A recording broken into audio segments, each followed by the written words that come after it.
Mga kaswak, today nag-level up ang lakwatsa natin. Welcome to New Star Cebu, ang ultimate luxury lifestyle resort and casino na parang di ka sa Cebu, kundi parang nasa Singapore ka or Dubai.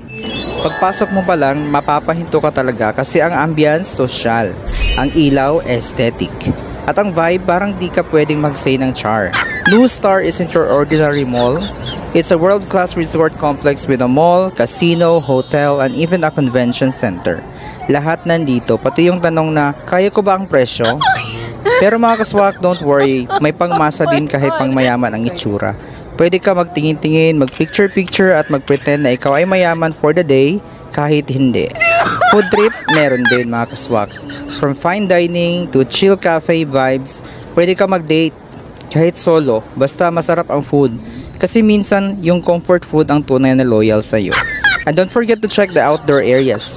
May view ng dagat, perfect spot for reflection, selfies at saglit realization kung bakit ka nga ba nag-shopping habang may utang ka pa. So kung gusto mo lang ng lakwatsang may konting social feels pero swak pa rin sa puso, New Star Cebu is the place to be. Luxury man ang peg, ang saya ay parang pagmasa pa rin. Follow for more!